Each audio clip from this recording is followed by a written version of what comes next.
이제 우리 하나님 말씀은 창세기 37장입니다. 창세기 37장 18절부터 20절까지 말씀인데요. 오늘도 다 자리에서 일어나셔서 창세기 37장 18절부터 20절 세 구절이니까 우리 합심해서 한 목소리로 같이 읽도록 하겠습니다. 같이 읽겠습니다. 요셉이 그들에게 가까이 오기 전에 그들이 요셉을 멀리서 보고 죽이기를 꾀하여 서로 이르되 꿈꾸는 자가 오는도다. 자, 그를 죽여 한 구덩이에 던지고 우리가 말하기를 악한 짐승이 그를 잡아먹었다 하자. 그의 꿈이 어떻게 되는지를 우리가 볼 것이니라 하는지라. 아멘. 네, 자리에 앉아주시기 바랍니다. 그 미국의 프린스턴 대학교의 그 허준희 교수라고 한국계 최초로 그 수학계의 노벨상이라고 불린다 그럽니다. 이 필저상을 수상하셔서 이제 이게 화제가 됐는데요. 이분이 그 서울대학교 졸업식에 초대되어서 축사를 했는데 그 중에 한 대목이 굉장히 많은 사람들에게 회자되었습니다. 그 젊은 졸업생들에게 이 교수님이 이런 말을 했습니다.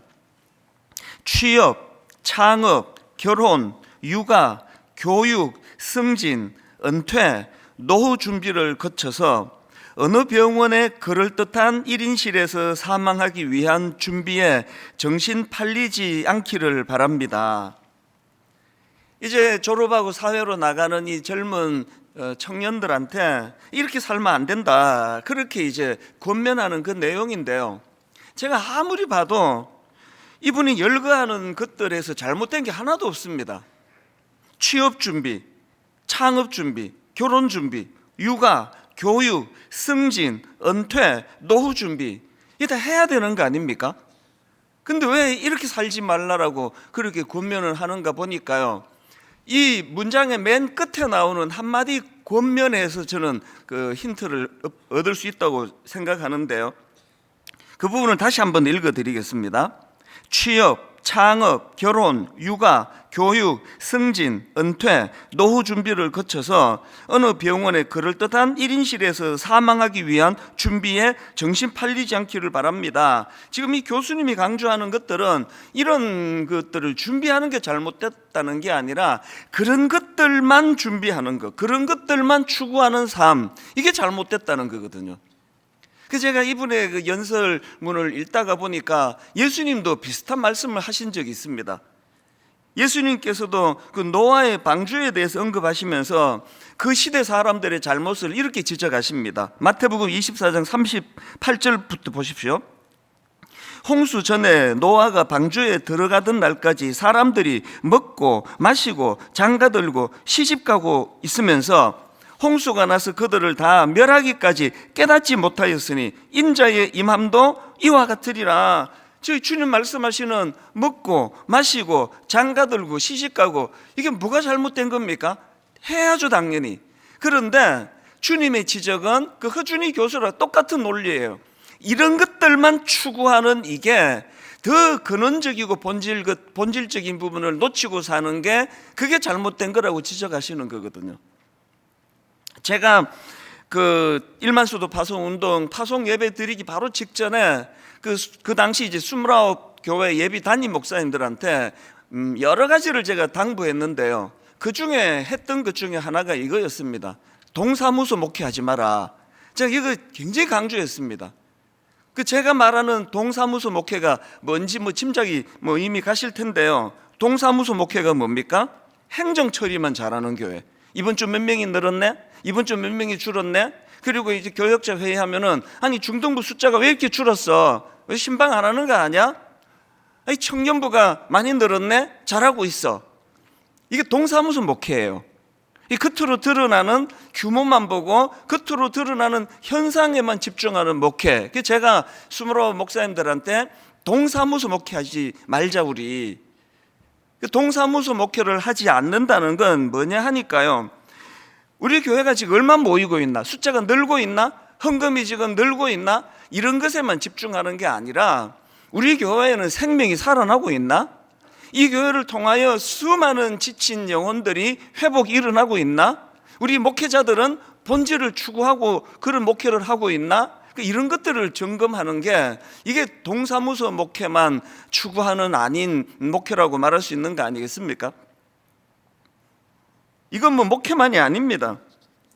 이 땅을 살아가는 저와 여러분 모두가 다 그 주님이 지적하시고 또 허준희 교수가 지적하는 취업 준비, 창업 준비, 결혼, 육아, 교육, 승진, 은퇴 준비, 노후 준비, 그래가지고 마지막 죽을 때 너무나 비싼 1인실 병원에서 죽어가는 게 내 인생의 목표다. 이것만을 추구해서는 안 된다는 이 이야기를 정말 우리 귀담아 들어야 됩니다.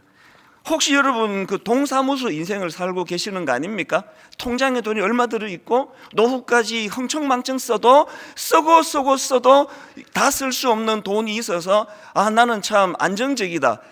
예수님이 주님이 성경에서 무서운 경고를 하시잖아요. 그 사람이 놓치고 있는 것. 오늘 밤 주님이 그 생명을 취해 가신다면 그 모든 그 준비가 다 헛것이 되는 것. 이런 부분에서 저는 오늘 읽은 본문 말씀에서 너무나 저에게 또 이제 여러분들에게 도전이 되는 말씀 한 포인트를 발견하는데요. 오늘 본문 창세기 37장 18절 19절입니다. 요셉이 그들에게 가까이 오기 전에 그들이 요셉을 멀리서 보고 죽이기를 꾀하여 서로 이르되 꿈꾸는 자가 오는도다. 여러분 지금요 저기 멀리서 동생 요셉이 오는 것을 보고 꿈꾸는 자가 오는도다. 이거는요 비웃는 이야기예요. 조롱하는 이야기예요. 제가 이번에 이 요셉의 삶을 한번 쭉 정리하고 묵상하면서 진짜 제가 추구하는 건 바로 이 부분이었거든요. 요셉의 위대함이 뭡니까? 형제들이 비웃는 그 비웃음을 실제로 살아내버리는 거예요. 비웃으면서 이제 꿈꾸는 자가 오네? 꿈꾸는 놈이 오네? 요셉은 이걸 그 형제들 모두의 입에서 감탄으로 바뀌게 만드는 일을 한 인물 아니겠습니까? 이런 목표를 좀 가지고 우리가 살아가면 좋겠다. 그래서 그 찰리 헤지스가 했던 말, 꿈이란 당신이 잠에서 깨어나면 잊어버리는 그 무엇이 아니라 당신을 잠에서 깨우는 그 무엇이다. 우리나라 그 기성세대에게 문제가 꿈은 애들만 꾸는 줄 알아요. 꿈은 10대만 꾸는 줄 알아요. 맨날 야단치는 게 어떻게 넌 꿈이 없냐? 라고 말하는 그분도 꿈이 없는데 이거 우리 교회와 함께 새로 회복하자고요. 동사무소 인생 그 마지막에 위험합니다. 지금 얼마나 뭘 잘 이루어냈느냐 이게 문제가 아니라 우리 한번 사람들이 우리를 조롱할 때 꿈꾸는 놈 오네? 꿈꾸는 자가 오는도다. 이걸 이루어내버리는 거예요. 이 요셉처럼 하나님과 함께 이걸 살아내버리는 거예요. 이 꿈을 같이 꾸자는 겁니다. 그래서 셰익스피어가 이런 말을 했습니다. 인생의 기간은 짧다. 그러나 그 짧은 인생도 천하게 보내기에는 너무 길다. 너무 뜨끔한 이야기 아닙니까? 안 뜨끔해 하시는 것 같아서 다시 읽어드릴게요. 인생의 기간은 짧다. 그러나 그 짧은 인생도 천하게 보내기에는 너무 길다. 이제 내년에 분당 우리 교회 이기사역 이게 구호만이 아니고 이름만 아닙니다. 그동안 우리 교회가 추구하지 못했던 많은 부분에서 새로운 변화가 있을 것입니다. 꿈꾸기 원합니다. 그래서 동사무소 교회가 아니기를 바라고 동사무소 가정이 아니기를 바라고 동사무소 인생이 아니기를 바랍니다. 우리 애가 서울에 있는 무슨 대학을 들어갔다라는 통계가 그 아이의 인생에 행복에 영향을 주지 않은 건 겪은 분은 다 아실 거예요. 같이 꿈꾸자는 겁니다. 이런 의미에서 저는요 오늘 그 요셉의 인생을 제가 좀 묵상을 하는 가운데 그 요셉의 인생과 요셉 주변 사람들의 인생을 그 포인트로 해가지고 꿈꾸는 자들이 추구해야 되는 삶의 모습을 제가 몇 가지를 이제 뽑아내 봤는데요. 여러분 꿈꾸는 자의 삶을 살기 원하세요? 첫째로요, 요셉의 형제들에게 배울 게 있습니다. 요셉의 형제들을 통해서 배우는 것, 얽매여 있는 것에서 벗어나기예요. 얽매여 있는 것에서 벗어나기. 이게 무슨 말씀인가 하면은 앞에서도 살펴봤지만 요셉의 형들은 요셉을 막 엄청 미워했습니다. 막 죽이고 싶도록. 그래서 실제로 막 죽이려고 시도도 하잖아요. 왜 이렇게 그 배다른 동생을 이렇게까지 싫어했는가 하니까요, 두 가지 이유가 있더라고요. 첫째는 아버지의 편애 때문이에요. 창세기 37장 3절, 요셉은 노년에 얻은 아들이므로 이스라엘이 이제 야곱을 이렇게 표현하는 겁니다. 이스라엘이 여러 아들들보다 그를 더 사랑함으로 그를 위하여 채색 옷을 지었으니 그의 형들이 아버지가 형들보다 그를 더 사랑함을 보고 그를 미워하여 그에게 편안하게 말할 수 없었더라. 여러분, 다시 한번 우리가 이거 뼈에 새겨야 됩니다. 부모의 그 자식 편애가 그 아이들하고 원수를 만들어 버립니다. 어떤 경우도 편애하시면 안 됩니다. 이게 그 배다른 형제들이 요셉을 미워하게 만든 원인이 됐고요. 그런가 하면 또 하나 더 있습니다. 왜 그렇게 그 배다른 동생을 요셉을 미워했나? 요셉이 꾼 꿈 때문이에요. 꿈. 5절, 요셉이 꿈을 꾸고 자기 형들에게 말하며 그들이 그를 어떻게 했습니까? 더욱 미워했더라. 안 그래도 아버지가 얘만 이뻐하는 게 꼴보기 싫은데 이놈의 자식아 말하는 것마다 미운 거예요. 자꾸 꿈 이야기를 하니까. 그래가지고 이제 나중에는 얘를 막 죽이려고 시도하다가 남의 나라에 인신매매 팔아버리잖아요. 이게 뭐 얼마나 그 악한 에너지가 이게 결집이 됩니까? 이게 보통 에너지 아니에요.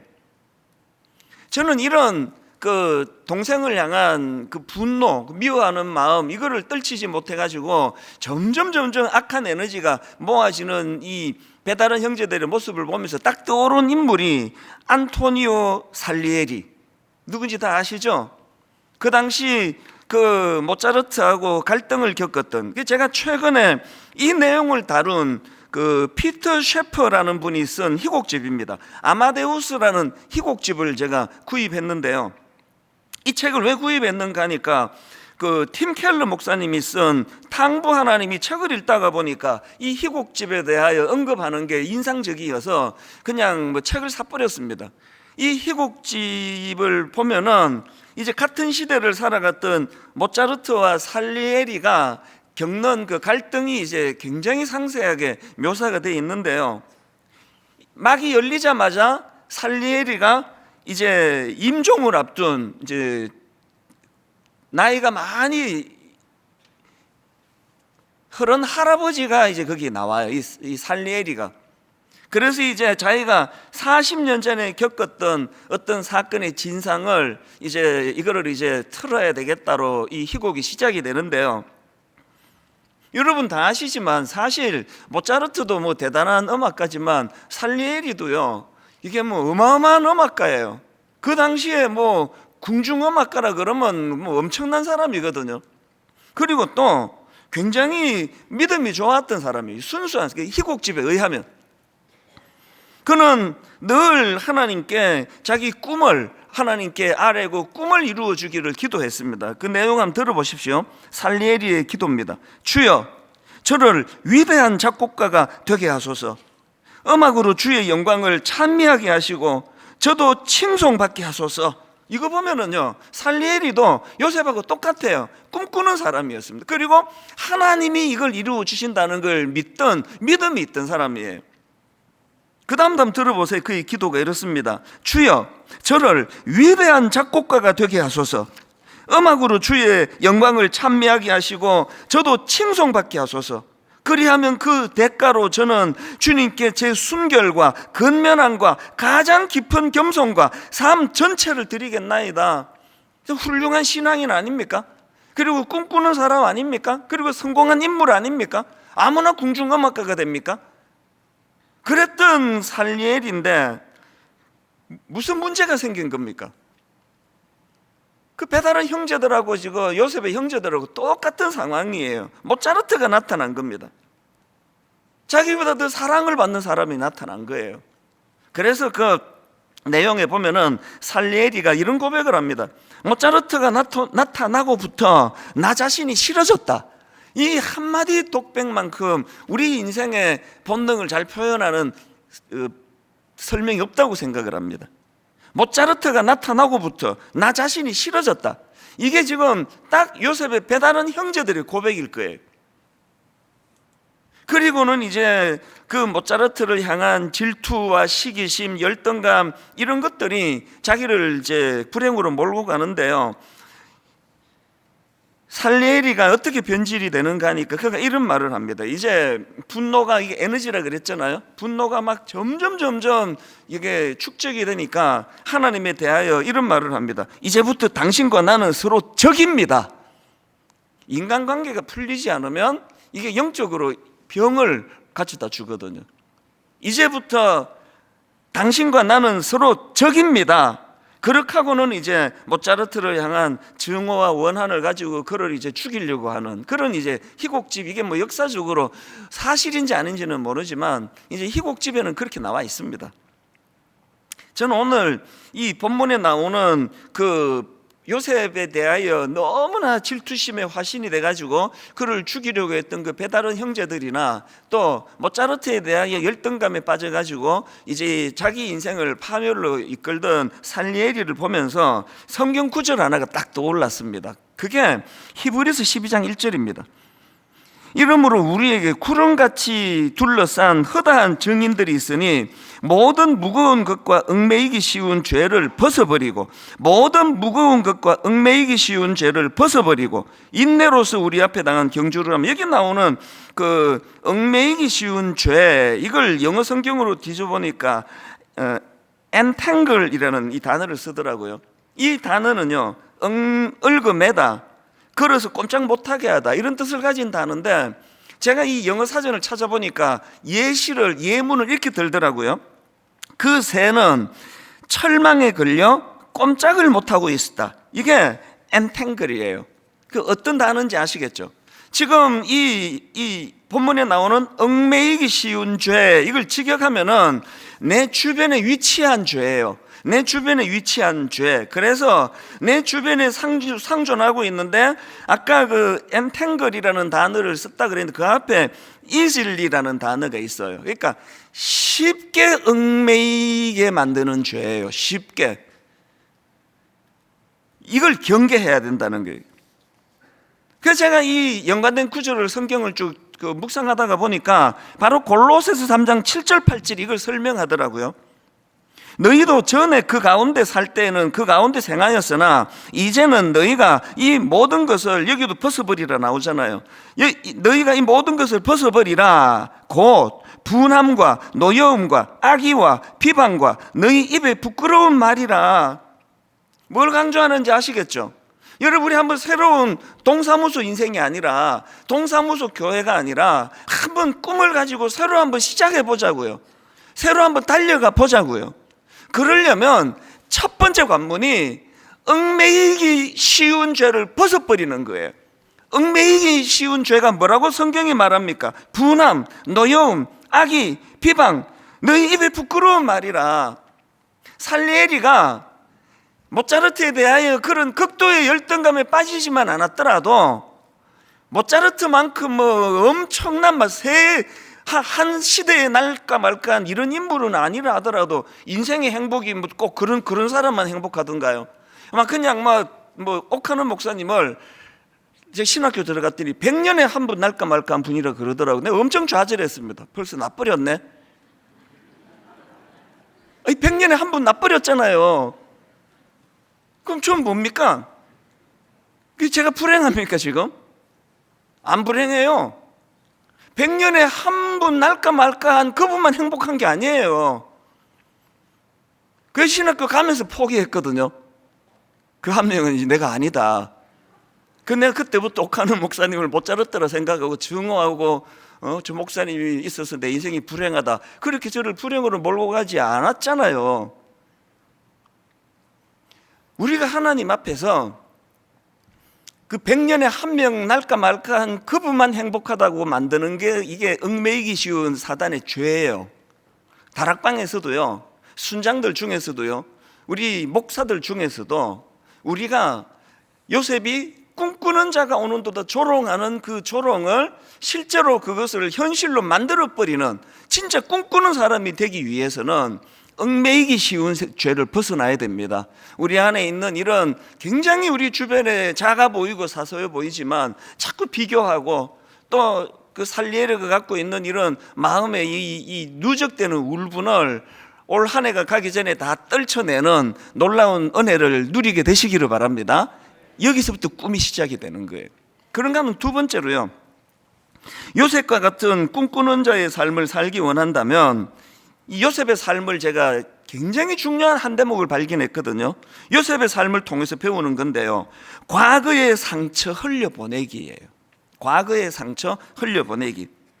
저는 이제 창세기 41장에서 이제 그가 총리 대신의 자리에 오르고 두 아들을 이제 낳고 이름을 정하는 이 대목이 굉장히 저에게 마음에 깊이 남아 있습니다. 요셉이 두 아들 이름을 이렇게 짓습니다. 창세기 41장 51절입니다. 요셉이 그의 장남의 이름을 므낫세라 하였으니 하나님이 내게 내 모든 고난과 내 아버지의 온 집 일을 잊어버리게 하셨다 하며, 차남의 이름을 에브라임이라 하였으니 하나님이 나를 내가 수고한 땅에서 번성하게 하셨다 함이었더라. 요셉이 아들 이름을, 큰아들을 므낫세라고 지었는데 므낫세는 잊다 이런 뜻이에요. 아들 이름을 잊다로 지었어요. 잊어버린다. 그 다음에 둘째 아들 이름이 에브라임인데 에브라임은 번성하다 이런 뜻을 갖고 있는 이름입니다. 저는요, 이 두 아들의 이름을 이렇게 짓는 요셉을 보면서 요셉이 그 엄청난 그 과거에 상처가 많았을 거 아닙니까? 형제들에게 살해 위협까지 당했죠, 실제적으로. 그리고 또 인신매매 당했죠. 그리고는 충성을 다했던 그 집에서 모함을 당해가지고 성추행범 혹은 성폭행 미수범으로 감옥에 들어갔죠. 감옥에 들어가 갖고는 또 관리들이 이제 약속을 안 지켜가지고 곧 빼내주겠다고 약속해 놓고는 그를 잊고 있었죠. 요셉의 삶은요, 그야말로 상처 구덩이를 뒹군 삶입니다. 오늘 여러분 중에 요셉이 암만 상처가 많아도 뭐 나보다는 뭐 적을 걸 그런 생각을 하신다면 여러분은 엄청난 착각에 빠져 있습니다. 오늘 뭐 어떤 사람도요, 어릴 때 요셉이 겪었던 그 인생의 끊임없는 상처 구덩이, 이거는 요셉만큼은 안 겪었다고 생각하는데, 그는 어떻게 그 모든 난관을 다 극복해냈나? 아까 므낫세, 에브라임 이 이름을 그렇게 짓고는요, 거기다가 요셉이 어떤 해석을 덧붙이는가 보십시오. 다시 한번 읽어드릴게요. 51절. 요셉이 그의 장남의 이름을 므낫세라 하였으니, 그리고 이렇게 해석합니다. 하나님이 내게 내 모든 고난과 내 아버지의 온 집 일을 어떻게 하셨다고요? 잊어버리게 해주셨다. 그가 이렇게 고백하고요. 그리고는 이제 차남의 이름을 에브라임이라 짓고는 이렇게 해석합니다. 하나님이 나를 내가 수고한 땅에서 번성하게 하셨다 함이었더라. 여러분, 우리가요 정말 얽매이기 쉬운 죄에서 좀 벗어나기를 원하지 않습니까? 그러면 대인관계에서는 그런 살리엘이처럼 또 배다른 형제들처럼 자꾸 비교당하고 비교의식 속에서 이게 아버지도 자꾸 우리를 그렇게 몰고 가고 엄마도 그렇게 몰고 가고 학교는 대놓고 우리를 그렇게 몰고 간 그게 이 시대 아닙니까? 끊임없이 비교당하고 그래서 질투심을 느끼고 그래서 자기의 고유한 것들을 찾아내기보다는 저 사람과 비교하는 나 자신, 이것들도 떨쳐내야 되지만 내 안에 있는 과거의 상처를, 과거를 흘려보내는 거예요. 떠나보내는 겁니다. 이 얽어매이는 것에 매여 있어서 이거를 안 보내고 자기가 움켜쥐고 있는 건 우리 자신이에요. 이거를 떠나보내야 됩니다. 요수아 4장에 보면은 그 길갈이라는 그 지명이 나오는데요. 이제 이스라엘 백성들이 홍해를 건너 광야에 이제 생활을 다 마치고 요단강을 건너서 목적지 가나안에 도착하는데요. 제일 먼저 이제 가나안에 도착해서 진을 친 곳이 그게 길갈입니다. 길갈에서 그들이 뭘 했느냐 하니까 이제 이렇게 무사히 요단강을 건널 수 있도록 인도해 주신 하나님 은혜를 생각하고 기념비를 세워요. 그리고 이제 광야에서 하지 못했던 할례를 베풀고 유월절을 거행하는데요. 그곳에다가 이제 12지파를 상징하는 12개의 돌을 기념비를 세웠다는 게 뭘 의미하는가 하니까 길갈 이 지명은요 이런 뜻입니다. 굴리다, 굴러 보내다, 없애다 이런 뜻을 가진 단어예요.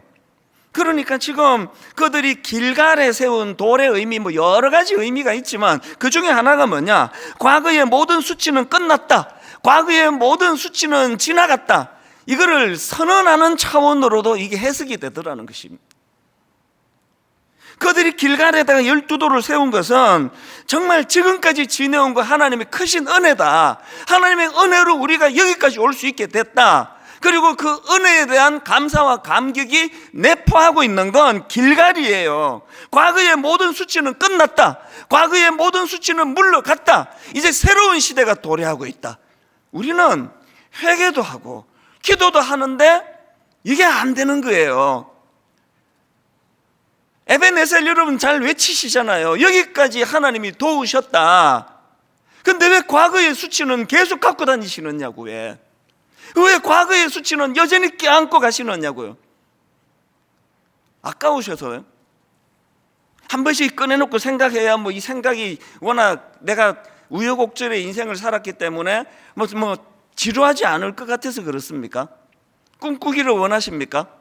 동사무소 인생이 아니라 정말 사람들이 비웃으면서 저 꿈꾸는 자가 오네, 이걸 우리가 구현해내는 인생이 되기 위해서는 과거와의 단절, 과거를 굴러 보내버리는 겁니다. 과거에 대하여 요셉이 가지고 있던 상처가 두 아들의 이름을 통해서 다 사라졌던 것처럼 여러분 우리 모두가 다 과거의 상처를 올 연말까지 다 흘려보내는 역사가 일어나기 바랍니다. 과거를 다 흘려보내야 새로 시작하는 거예요. 또 자빠지고 넘어질 겁니다만 그럼에도 불구하고 처음 자빠진 사람처럼 벌떡 일어나는 겁니다. 과거를 흘려보내기. 마지막 세 번째로요, 우리가 요셉과 같은 꿈꾸는 자의 삶을 살기 원한다면 이번에는 아버지 야곱의 모습에서 우리가 배워야 될 게 있습니다. 이 요셉의 아버지 야곱의 모습에서 저는 너무나 가슴을 벅차게 한 가지를 배웁니다. 그게 뭐냐, 우는 소리를 들으시는 하나님을 기억하기예요. 저는 이번에 이 요셉의 일생에 대하여 쭉 이제 살펴보다가 새삼스럽게 마음에 머물던 구절이 하나 있었는데 그게 창세기 37장 35절입니다.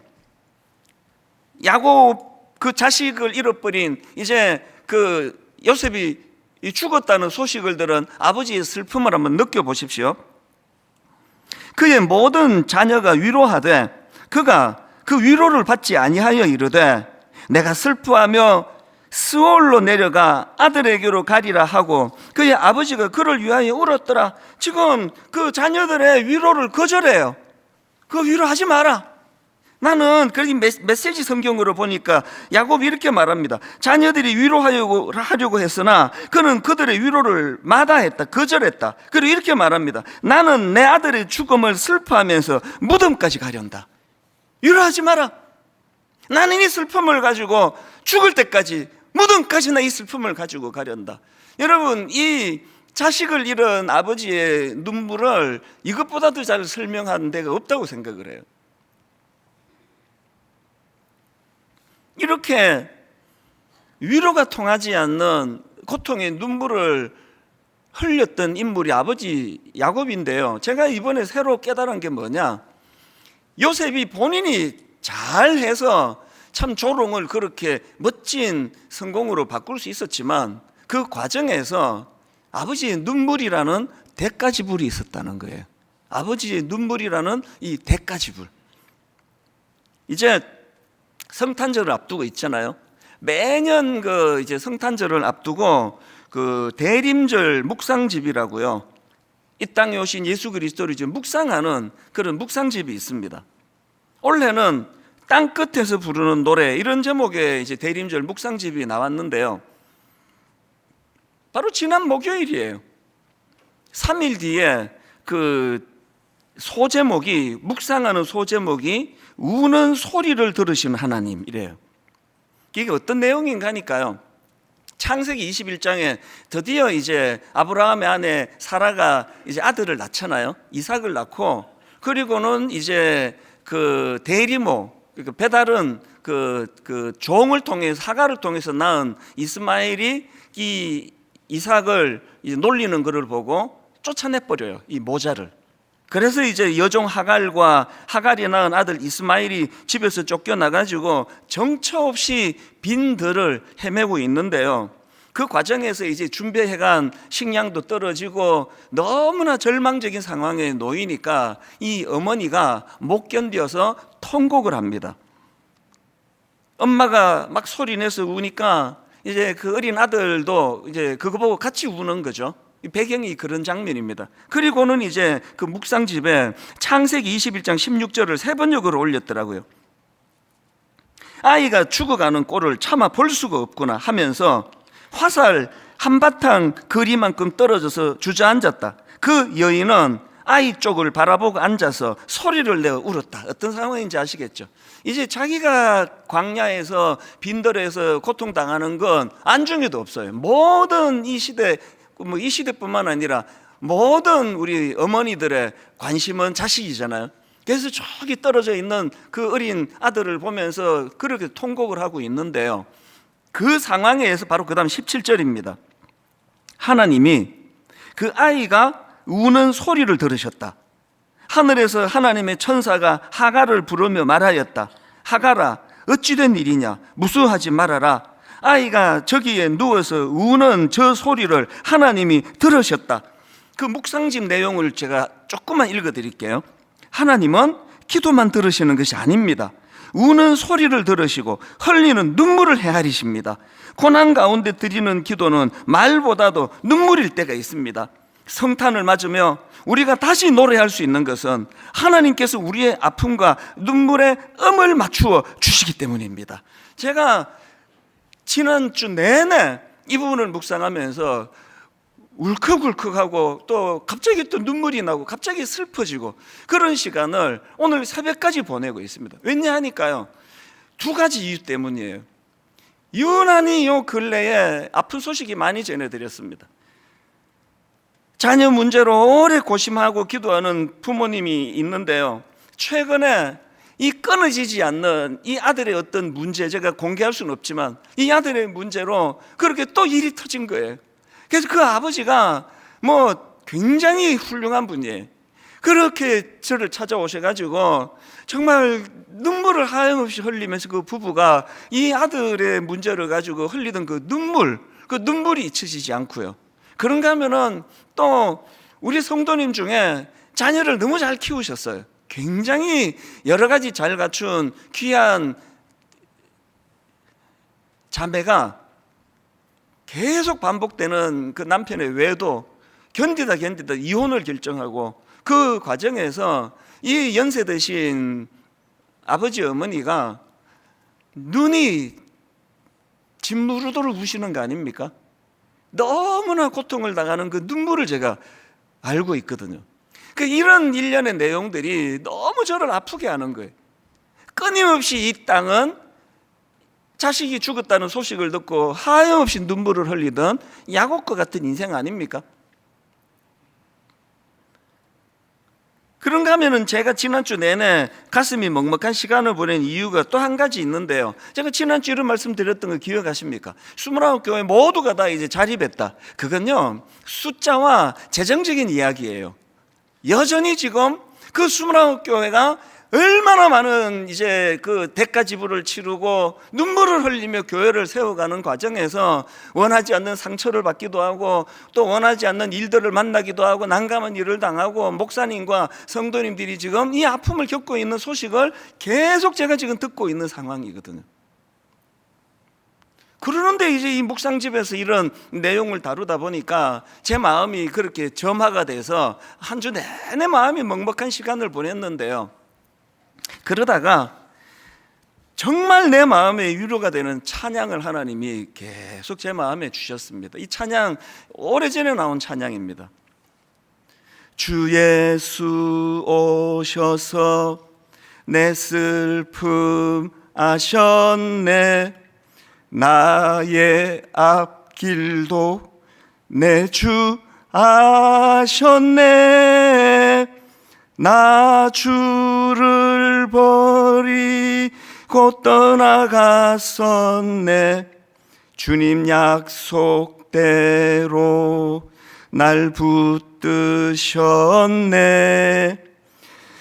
주 말씀 안에 물가로 나오라. 내 곁에 서라. 내 목마른 것을 내가 채우리라. 어둠에 헤맬 때 흘리던 내 눈물,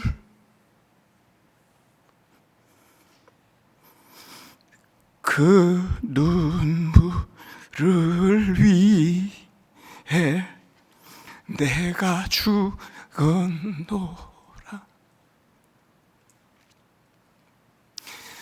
지난 한 해를 되돌아보면 이 굴레를 벗어난 분이 많지가 않으세요.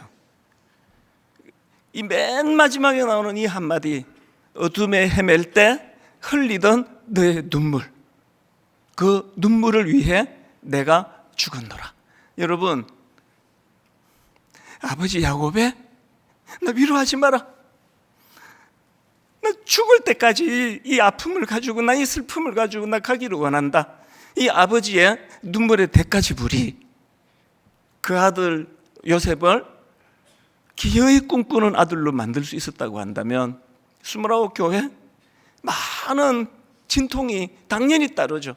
이런저런 자란 배경이 다르고 교회 환경이 다르고 갑자기 교회가 이합 집산하던 모여든 교회이기 때문에, 그런가 하면은 이혼을 앞두고 가슴 아파하는 그 딸을 보는 아버지의 눈물.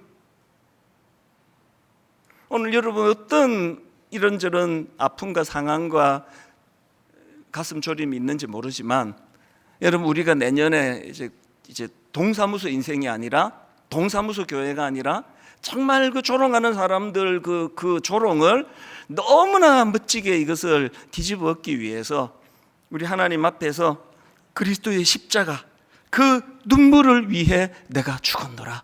오늘 이 한마디만 기억하시면 될 것 같아요.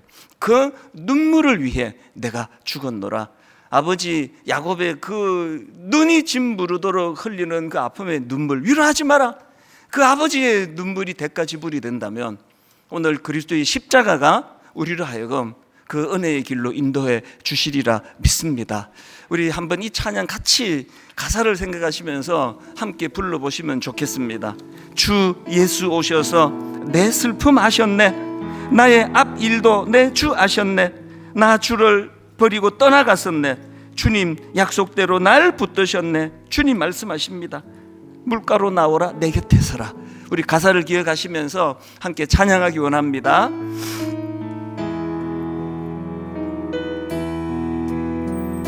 주 예수 오셔서 내 슬픔 아셨네. 나의 앞일도 내 주 아셨네.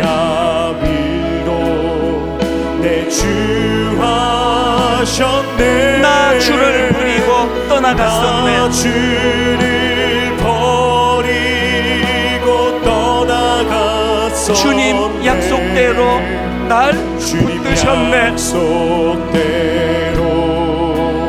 여러분 인생길 이 말씀 들으셔야 합니다. 주 말씀 안에, 주 말씀 안에 물가로 나오라, 내 곁에 서라.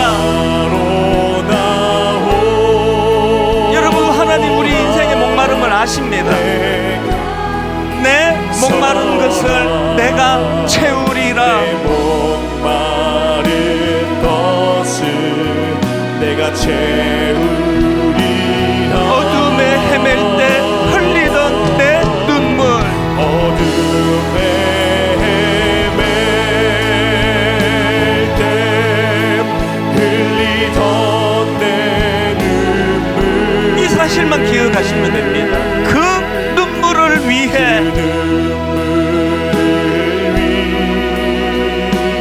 내가 죽었노라. 내가 죽었노라. 내 마음과 영혼 다 주께 드리네. 내 마음과 영혼 다 주께 드리네. 주 없는 삶은 다 허무한 것. 삶은 다 허무한 것. 구주여 은혜의 문을 여소서. 은혜의 문을 여소서. 주의 크신 사랑 나 찬양하네. 나 찬양하니. 주 말씀 안에 주 말씀 안에 물가로 나오라. 물가로 나오. 내 곁에 서라. 내 곁에 하나님 아세요. 너의 목마른 것을 내가 채우리라. 것을 내가 채우리라. 어둠에 헤맬 때 흘리던 내 눈물 헤맬 때 흘리던 내 눈물. 그 눈물을 위해 내가 죽었노라. 그 눈물을 위해 지난 한 해 힘들고 지쳐있던 모든 것들 흘려보내기 위하여 우리 다 자리에서 일어나셔서 후렴 한번 이렇게 노래합니다. 물가로 나오라. 내 곁에 서라. 가로 나오라. 내 곁에 서라. 내 목마른 것을 내가 채우리라. 것을 내가 채우리라. 어둠에 헤맬 때 흘리던 내 눈물 헤맬 때 흘리던 내 눈물. 그 눈물을 위해 내가 죽었노라. 그 눈물. 우리 내년을 기약하고 다시 한번 달려가기 위하여 우리 마지막으로 한 번 더 결단하며 이렇게 찬양합니다. 물가로 나오라. 내 곁에 서라. 우리 주 예수 그리스도의 은혜와 하나님 아버지의 다함없는 사랑과 성령님의 감동, 감화, 위로, 교통, 충만하심의 역사가 오늘 주신 말씀 마음에 담고 힘얻어 달려가기로 다짐하며 예배하는 모든 주의 자녀들 머리 위에 지금부터 영원토록 함께 하시기를 간절히 축원하옵나이다. 아멘.